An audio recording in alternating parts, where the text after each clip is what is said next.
Here's the deal. When you come to a new gym and they have high muscle up rings, you always do ring handstand push-ups.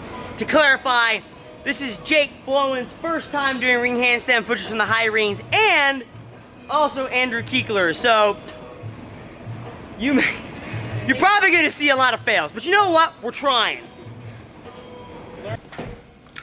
What's going on, guys? Welcome back. Thanks for hanging out with me. Let's get started on this workout first.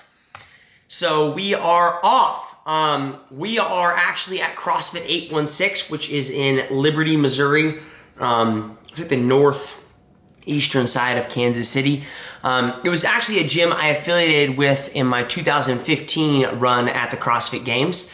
But I moved away since then, so it's about 40 minutes away. The reason I go to this gym is because I have a chiropractor I go to there, Brittany Russell, who has been working on my knee recently. So usually I'll go there, I'll work out in the gym. His office is in the back, and I'll get worked on and then work out, and it just kind of continues in that awesome little cycle, which is really easy and convenient. So anyways, what are we doing? First of all, we have an 8-minute AMRAP. That's 10, this is 8.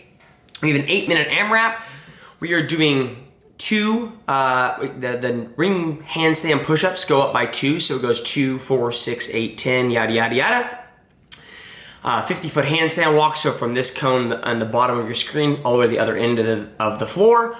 And then the double kettlebell snatch at 53s is double of what your handstand push-ups were. So if I do 2 ring handstand push-ups, 50-foot handstand walk, come back and do 4 double kettlebell snatches, and then to complete that round, I finish out with the 50-foot handstand walk, and that's round 1. And the next round, it goes 4 ring handstand push-ups, 50-foot walk, 8 snatches, 50-foot walk. You get the point. Kind of goes up by, it's double the amount of snatches it is to ring handstand push-ups. So a little burner. The reason we did this, like I mentioned in the beginning of the video, is there's not many gyms that have ceilings this high where the ceilings are that high, but they also have rings that are that tall, right? I mean, we have really high ceilings at C3, but we don't have the ability to hang rings from the ceilings.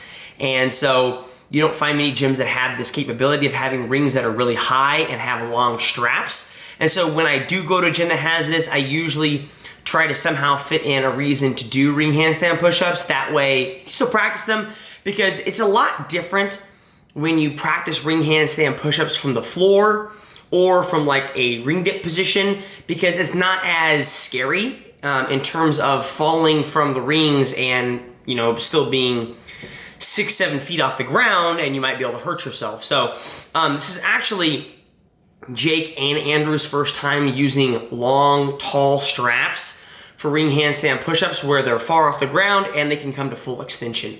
And so I was actually quite interested to see what it looked like.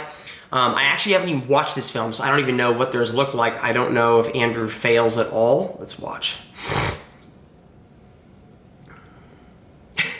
Looks like stripper butt. So, one good tip for when you're trying to roll over on ring handstand push-ups. Hold on, let's watch Jake. See what he can do. See if Jake does it right.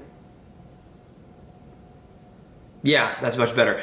So Jake's actually gotten pretty good at it over the course of like a couple practice runs. So you actually see him go straight into it, like almost catch that ring dip and then almost like kick up or kip up and catch those straps. See if Andrew can do it again.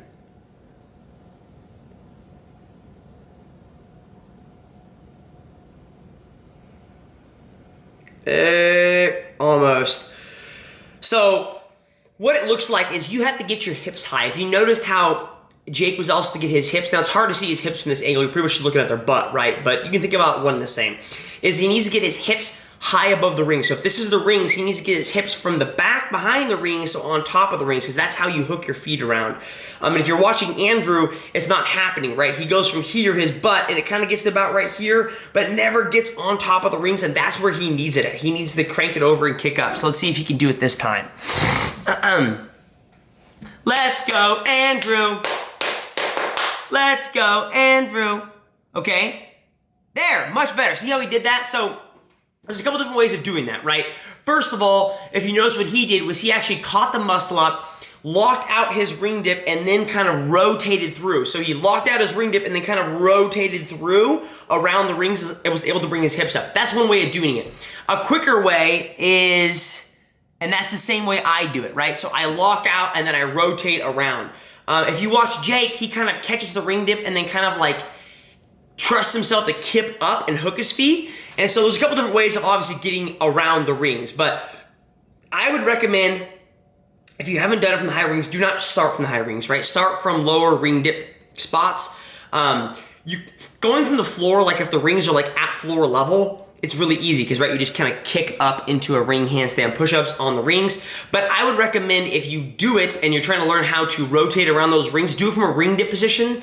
That way, a ring dip position where you can still somewhat get your feet locked up at the top. So what really needs to happen is you do a muscle up, or you come from a ring dip position where you don't have to do a muscle up.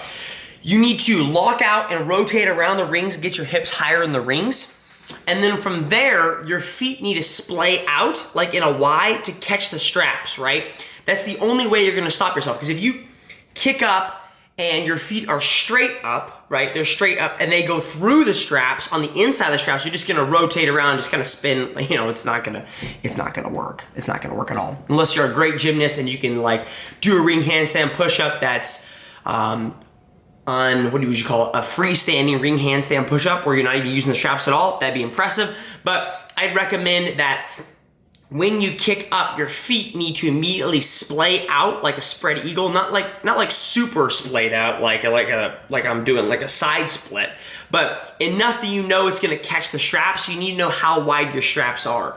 From the angle here, if you look at the screen here, the straps are about pretty much from my fist to my elbow length, which is pretty normal for ring dip or rings in general, the width between the rings.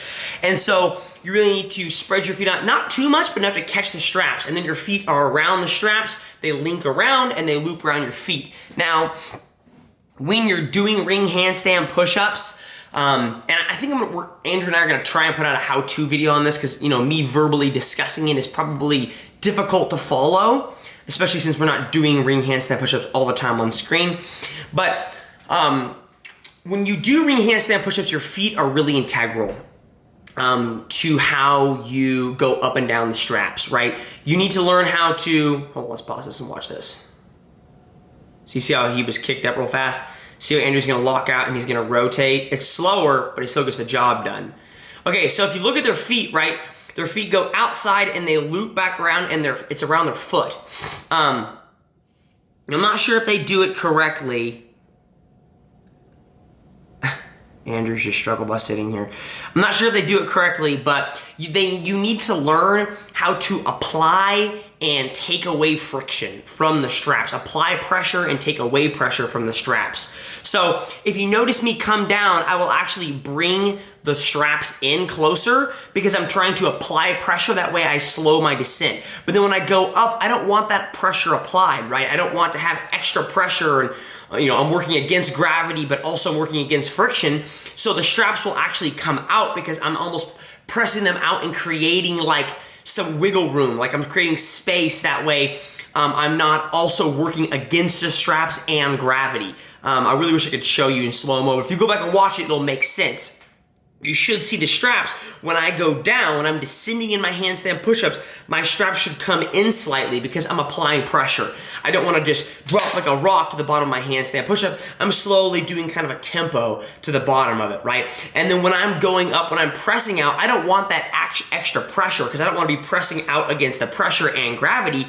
So I want to release my feet on the straps, and you'll see my feet kind of like rotate and almost apply less pressure to the straps. So I'm not really freestanding handstand against it, but I'm also not like hooking my feet in and like creating pressure against it. So it's making myself easier that when I press up, it's easier to press out and get to the top. So I really hope that helps your handstand push-ups, ring handstand push-ups on kind of a real quick how-to. We're gonna try and do a real in-depth video of how to do it, especially like, you know, some scaling options to get there if you can't do them, you know, at all. But that's one way of doing it. You know, really make sure that you get your hips over the rings. You can't be to the side or below it. And you also need to make sure you can catch it with splayed feet. And then you also need to learn how to apply pressure via your feet and your legs and bring the straps in and then loosen them out. And so hopefully that gets you to ring handstand push-up. Appreciate you guys watching. If you guys want to watch another video of mine, click right here. Everyone have a great day. Thanks for hanging out. We'll talk to you guys later. See ya.